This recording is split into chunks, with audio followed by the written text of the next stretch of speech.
Voilà, là c'est bon, là vous êtes dans le cadre. Dire que cet adversaire que je connais maintenant par cœur, que j'ai vu grandir, oui c'est ça, que j'ai connu petit et nul, faut le dire, et qui est aujourd'hui un sacré combattant. Donc je suis fier de ce que tu es devenu. Je tiens à te féliciter avant le match, parce que ça risque d'être moins beau comme c'était après le match. Donc bravo pour ce que tu as fait, et puis bah essaye de faire.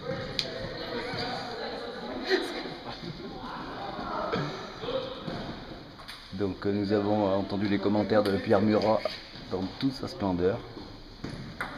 Voilà, arrogant, provoquant, sûr de lui. On verra ce que ça donne en match. Donc nous sommes à 7-3 pour Pierre Murat, 3-7 service Nicolas Sarr. Aujourd'hui nous avons affaire à un joueur qui n'est pas dans le coup, nous le voyons sur son service raté. Voilà, un top spin bas du filet parce qu'il a fait son petit pas de replacement. Voilà, que de fautes, que de fautes. Des fautes en service, des fautes en coup droit, des fautes en revers. Il n'est pas là. Voilà, encore un retour de service. 11-3, le match est plié.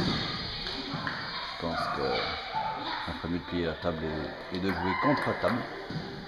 La balle reviendrait plus souvent. Voilà, joli top spin frappé de. C'est un match pitoyable, comme vous pouvez le remarquer. Un petit niveau de jeu. Mais bon, pour faire des grands matchs, il faut deux grands joueurs. Et là, je crois que non seulement Pierre Murat n'est pas un grand joueur, et en plus Nicolas Sarr aujourd'hui est en dessous de tout. Donc je me demande pourquoi nous diffusons ce match. Ah, un échange. Ouh là là. Donc je pense que cet échange figurera dans le montage vidéo, ce qui est très rare. D'ailleurs, le montage devrait être très court.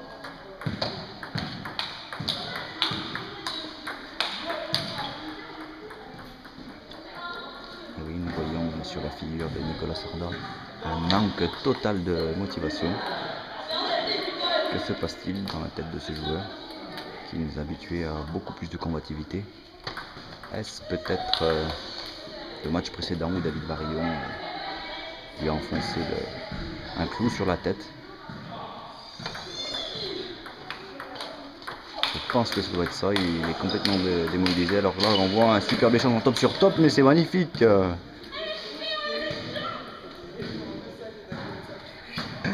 Exceptionnel, j'en perds mon latin. Toujours le corps en arrière, nous remarquons ce petit défaut chez Pierre Murat lorsqu'il exécute un top spin frappé. Alors que là nous avons vu top spin frappé du revers, prise très tôt au rebond. Ce qui n'est évidemment techniquement pas évident à faire. Bien sûr encore. Remarquable serveur, Nicolas Sarr. Mais bon, c'est à peu près tout ce qu'il a. Là, j'aurais dit net.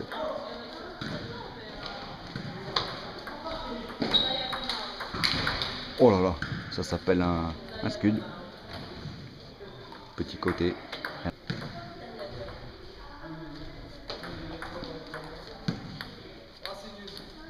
Pierre Murat qui a tendance à se relâcher. C'est un joueur qui, lorsqu'il mène le match, notamment par exemple comme ici 2-7-0, il a souvent tendance, donc là c'est un petit conseil que je donne aux parieurs, à lâcher le troisième set.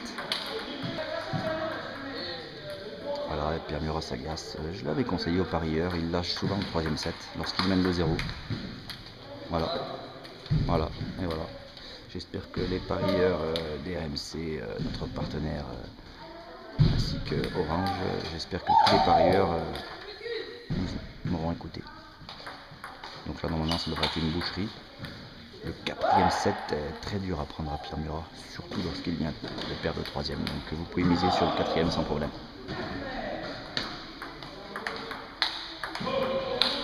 Voilà, nous voyons un Pierre Murat très agressif. Voilà, là nous retrouvons son jeu. Voilà, quel imbécile. Il fait le clown. Mais quel abruti. Il voulait faire le Johnny comme il dit, mais voilà. Agressif.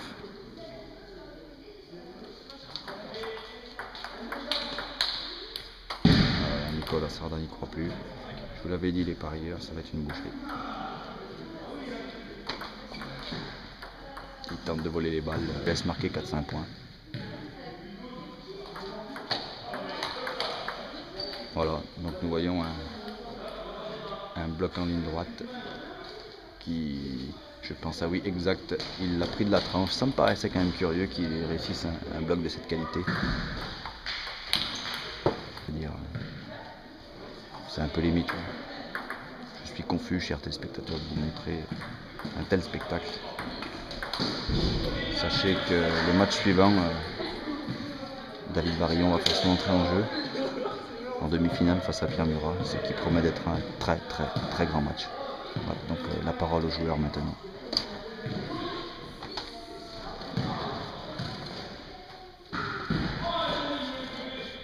Avant tout, moi,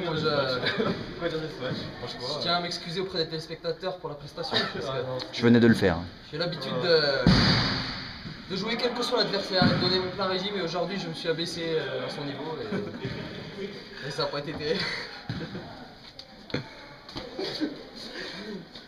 Tu connais un Nicolas plus vif? Voilà, franchement, je sais pas quoi dire. Je m'excuse auprès de ces 2 matchs minables que je fais. Bon, il y a toujours l'excuse du tournoi de fraise passé dimanche, mais là, c'est un niveau. Là, je sais même pas quoi dire. À ce niveau, quand on parle d'un tournoi qui a eu le dimanche 12 avril et qu'on a fait la semaine, franchement, je sais pas quoi dire. Ouais, voilà, on va oublier ça très vite. On va passer à autre chose tout de suite. Voilà.